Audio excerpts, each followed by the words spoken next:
Bohr theory में एक बहुत इंपॉर्टेंट एप्लीकेशन मिलती है हमें ट्रांजिशन ऑफ इलेक्ट्रॉन की।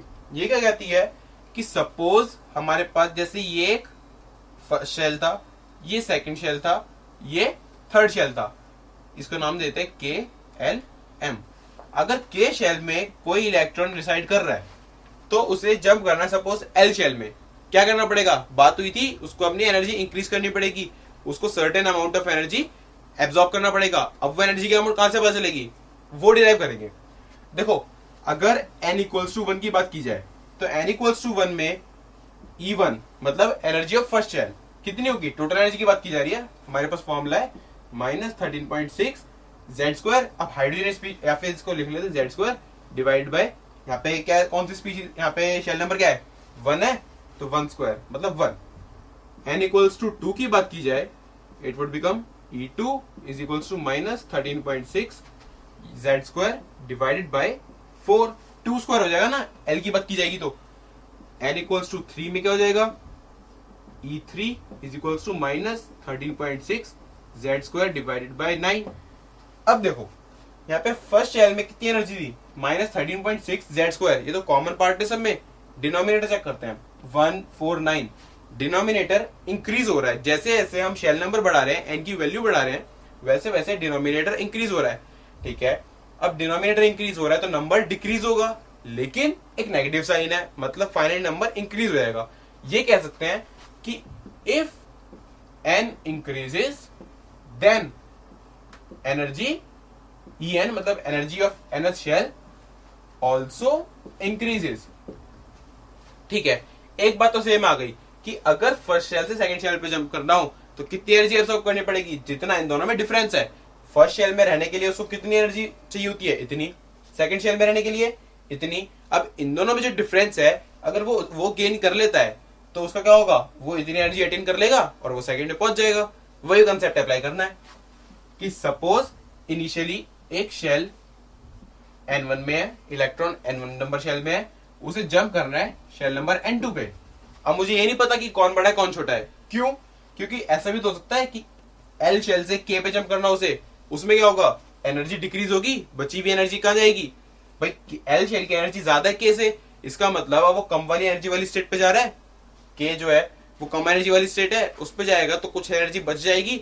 वो एनर्जी कहां जाएगी? वो एनर्जी फोटोन की फॉर्म में एमिट हो जाएगी। ठीक है ना? मतलब अगर सपोज यहाँ पे 50 जूल की एनर्जी रिक्वायर्ड है, यहाँ पे 10 जूल की एनर्जी रिक्वायर्ड है, बचे हुए 40 जूल्स फोटोन की फॉर्म में एमिट हो जाएंगे। ओके, यहाँ पे अगर सपोज n1 से n2 जंप कर रहा है, मुझे नहीं पता कि कौन बड़ा है कौन छोटा है, सिर्फ मुझे ये पता है कि n1 इनिशियल स्टेज है, n2 final number of shell है।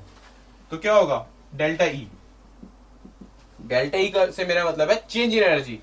चेंज इन एनर्जी क्या होगी? Final minus initial, En2 minus En1।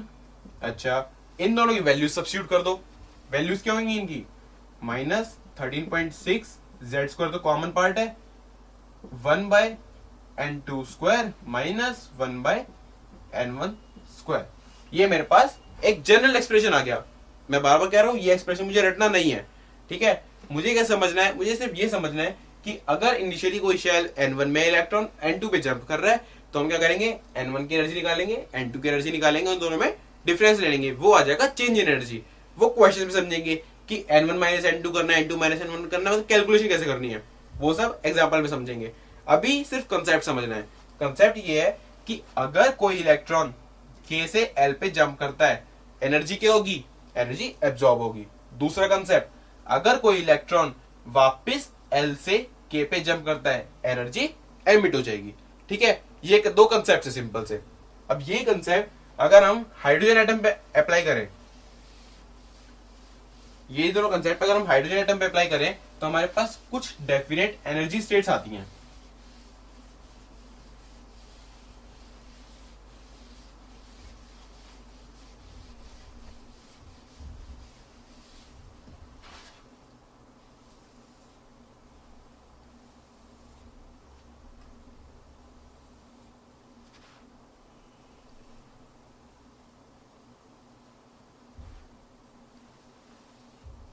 सी, मेरे पास ये कुछ एनर्जी स्टेट्स है, ये आगे तक चलती रहेंगी। एनर्जी स्टेट्स का मतलब क्या है कि मेरे पास बेसिकली एक मैं लेवल प्लॉट कर रहा हूं कि ये एक एनर्जी स्टेट है, एनर्जी का लेवल है, एनर्जी स्टेट मतलब एनर्जी का लेवल। अगर कोई इलेक्ट्रॉन यहाँ पे है, इस लेवल पे है, तो मतलब वो के शेल में है। अगर कोई इलेक्ट्रॉन यहाँ पे है तो वो एल शेल में है। कोई इलेक्ट्रॉन अगर थर्ड लेवल पे है तो वो थर्ड शेल पे होगा, मतलब एम्प शेल पे होगा। सिंपल सा ये मतलब है। मतलब मैं कह सकता हूँ यहाँ पे इसका मतलब n equal to 1, n equal to 2, n equal to 3, n equal to 4 and this one is for n equals to 5 एंड ऊपर वाली 6 के लिए, 7 के लिए एंड सो ऑन। हमें सिर्फ एन इक्वल टू 5 तक मतलब है। अच्छा देखो एन इक्वल्स टू 1 के लिए बात करें, यहाँ पे साथ में कैलकुलेशन करते जाते हैं। एन इक्वल्स टू 1 के लिए बात करें तो इसमें क्या होगा, E1 माइनस 13.6, Z कितना होगा, हाइड्रोजन की बात हो रही है तो Z square would be 1 square divided bye n square, n is 1, 1 square, मतलब एनर्जी कितनी हो गई, माइनस 13.6 EV।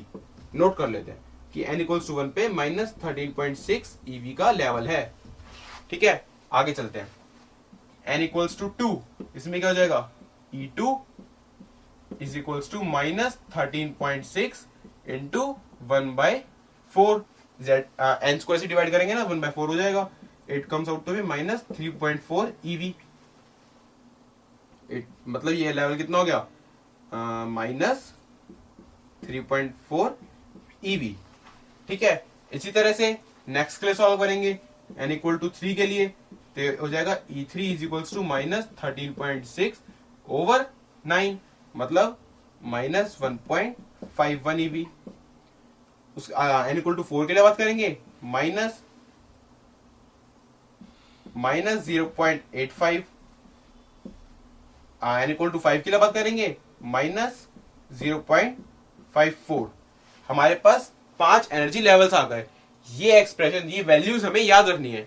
हाइड्रोजन लेवल के लिए ये वैल्यूज हमें याद रखनी है। कैसे, n इक्वल्स टू 1 के लिए एनर्जी लेवल जो होगा that is minus 13.6 EV, n equal to 2 के लिए minus 3.4 EV, n equals to 3 के लिए minus 1.51 EV, then next n equal to 4 के लिए we have minus 0.85 EV and n equal to 5 के लिए माइनस 0.54 EV। ये पांचों वैल्यूज हमें टिप्स पे याद होनी चाहिए। क्यों, अगर क्वेश्चन सॉल्व करना है और हमें ये वैल्यूज याद है तो क्वेश्चन बहुत जल्दी सॉल्व हो जाता है। हमें जब वैल्यूज याद है, कभी डिफरेंस एनर्जी निकालना है, फटाक से निकाल सकते हैं। एग्जांपल देख लेते हैं, n इक्वल्स टू 2 से n इक्वल टू 1 पे जंप करवाना है। ठीक है, n इक्वल्स टू 2 से n इक्वल टू 1 पे जंप करवाना है इलेक्ट्रॉन को, मतलब एनर्जी डिक्रीज होगी। कितनी डिक्रीज होगी वो कैसे पता चलेगा, डिफरेंस ले लो, माइनस 13.6 EV और माइनस 3.4 में कितना डिफरेंस है, इट्स अबाउट 10.2 EV का डिफरेंस है। उतने 10.2 EV की एनर्जी जो है वो फोटोन की फॉर्म में एमिट हो जाएगी। ठीक है, ये हो गया हाइड्रोजन स्पेक्ट्रम, इसे स्पेक्ट्रम बोलते हैं। क्यों, अगर यहाँ पे कोई भी मतलब जंप होता है, कोई भी ट्रांजिशन होता है, किसी भी एक स्टेट से दूसरी स्टेट पे ट्रांजिशन होता है, चाहे वो एक्साइटेशन हो या फिर ऊपर हायर लेवल से लोअर लेवल पे इलेक्ट्रॉन फॉल करे, दोनों ही केसेस में एनर्जी का एक्सचेंज होगा। या तो फोटोन एब्जॉर्ब होगा या फिर फोटोन एमिट होगा, या तो लाइट एब्जॉर्ब होगी या फिर लाइट एमिट होगी। दोनों ही केसेस में स्पेक्ट्रम बनते हैं, एब्जॉर्प्शन स्पेक्ट्रम और एमिशन स्पेक्ट्रम। दोनों स्पेक्ट्रम आप स्टडी कर सकते हो। हम एग्जांपल्स पे प्रोसीड करते हैं कि अगर कभी भी ट्रांजिशन पे क्वेश्चन आता है बोर्स थ्योरी में, तो क्वेश्चन पे कैसे डील करेंगे। ठीक है, लेट अस सी एग्जांपल नंबर 5। यहाँ पे हमें क्या दिया हुआ है कि हमारे पास एक लिथियम का आयन है,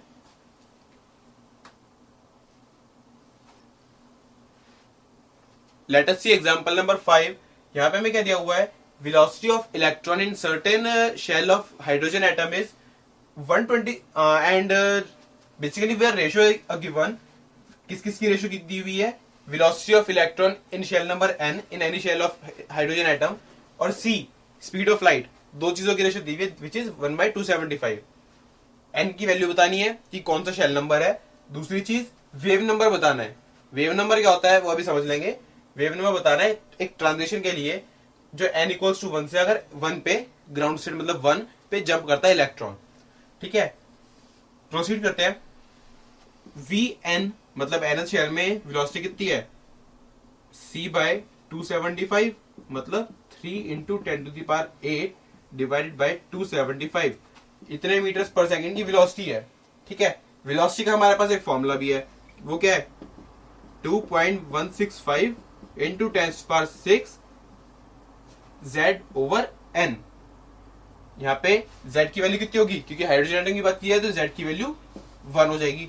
n की वैल्यू निकालनी है, क्या करें, इस पूरी वैल्यू को इसके साथ इक्वेट कर देते हैं। अगर इन दोनों को इक्वेट करते हैं तो फाइनली हमारे पास n की वैल्यू आ जाएगी सॉल्व करके। If you solve them you will get n equals to 2। ठीक है, हमारे पास शेल नंबर आ गया। अब बात करते हैं वेव नंबर की। What is wave number?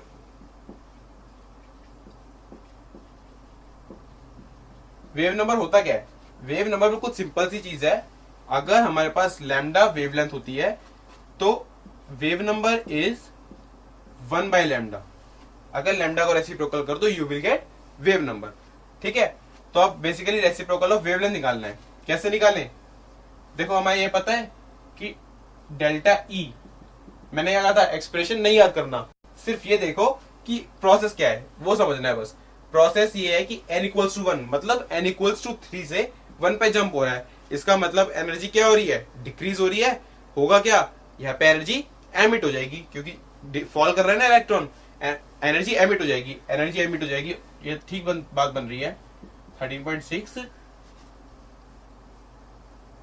यहाँ पे 13.6 वाला फॉर्मूला यूज नहीं करेंगे। रीजन बीइंग, यहाँ पे 13 माइनस ईवी वाला फॉर्मूला क्यों यूज नहीं कर रहे, क्योंकि हमें यहाँ पे डेल्टा ई से डील करना है। ठीक है, डेल्टा ई ठीक है ईवी के फॉर्म में आ जाएगा, लेकिन उसे फाइनली जूल में कन्वर्ट करना पड़ेगा। क्यों? क्योंकि हमें डेल्टा ई से क्या निकालना है, वेव नंबर।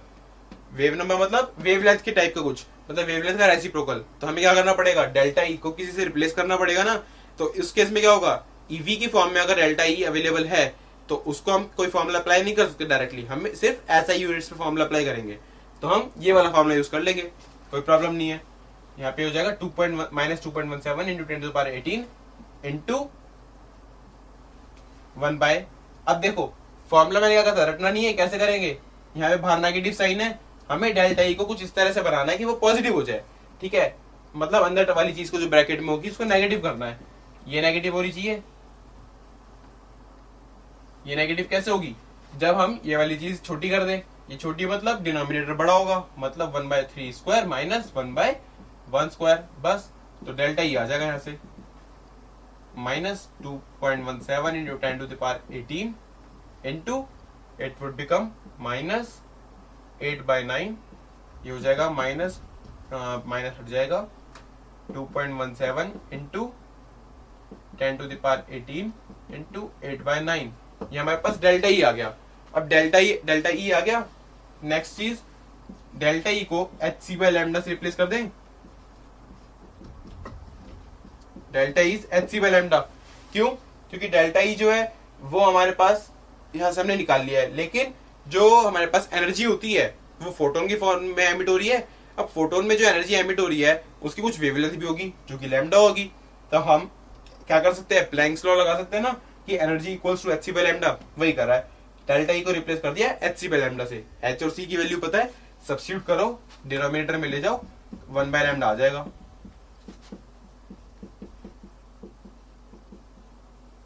नो डाउट कि एटॉमिक स्ट्रक्चर में जो क्वेश्चंस होते हैं उनमें कैलकुलेशन थोड़ी लेंथी होती है, बट कंसेप्चुअली बहुत आसान है, सिर्फ कैलकुलेशन लंबी होगी। अब कैलकुलेशन छोटी करने का तरीका क्या है, कैलकुलेशन छोटी करने के लिए हम क्या करते हैं, रेडबर्ग कांस्टेंट यूज करते हैं। देखो ये मेथड बिल्कुल ठीक है, यहाँ से 1/λ निकल जाएगा, मतलब वेव नंबर निकल जाएगा। दूसरी अप्रोच क्या होती, दूसरी अप्रोच इस क्वेश्चन के लिए होती कि हम रेडबर्ग कांस्टेंट वाला मेथड यूज करते हैं। वो मेथड क्या है, वो method basically directly wave number का फॉर्मूला है। मतलब बेसिकली हम क्या कर रहे थे, यहाँ पे एचसी की वैल्यू यूज करके इसमें पुट कर रहे थे ना, उसमें वो वैल्यू पुट नहीं करनी पड़ती, उसमें वहां पे हमने डायरेक्टली एक कांस्टेंट डेवलप कर रखा है, Rydberg constant, which is denoted by RH। और यहाँ पे क्या होता है, Z², यहाँ पे वही 1/n1² माइनस 1/n2²। ठीक है, फॉर्मूला अप्लाई करना बहुत आसान है। वेव नंबर क्या हो जाएगा, RH इंटू Z, मतलब हाइड्रोजन है तो 1 होगा, n1 मतलब 3² माइनस 1/1²। ठीक है, यहाँ पे अब वही चीज है, साइन का ध्यान रखना पड़ेगा। यहाँ पे इस ब्रैकेट को किसी तरह से पॉजिटिव बनाना है, मतलब यहाँ पे 1/1² माइनस 1/3² करना पड़ेगा। ये चीज का आपको खुद ध्यान रखना पड़ेगा कि अगर आप डायरेक्टली वेव नंबर निकाल रहे हो तो ब्रैकेट शुड बी पॉजिटिव, क्योंकि वेव नंबर कभी नेगेटिव नहीं हो सकता, आपको इसको किसी तरह से पॉजिटिव करना है।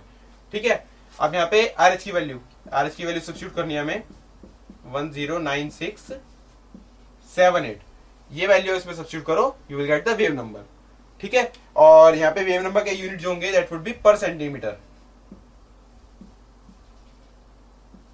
क्योंकि रेडबर्ग कांस्टेंट का यूनिट है पर सेंटीमीटर।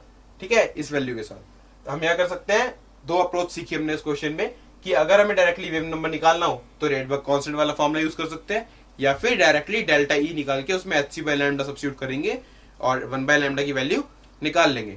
ठीक है, एक चीज और सीखनी है इस क्वेश्चन से, जो इस क्वेश्चन में काम नहीं आएगी लेकिन आगे काम में आएगी। हमने एक फॉर्मूला देखा रेडबर्ग कांस्टेंट के साथ, wave number is R H Z square 1 by n1 square minus 1 by n2 square. ठीक है, ये मतलब 1 बाय lambda is equals to R H Z square 1 by n1 square minus 1 by n2 square. ठीक है, अब सपोज हमें क्वेश्चन में वेव नंबर ना निकालना होता, अगर एग्जैक्टली वेवलेंथ निकालनी होती तो क्या करते, तो ना बिल्कुल सिंपल सा मेथड है कि यहाँ पे इसको रेसिप्रोकल कर देते, तो ये आता n1 स्क्वायर माइनस ये आता 1 by Z square 1 by R H, reciprocal करेंगे इसको तो हो जाएगा n1 square n2 square minus n1 square, ये फॉर्मूला बन जाता।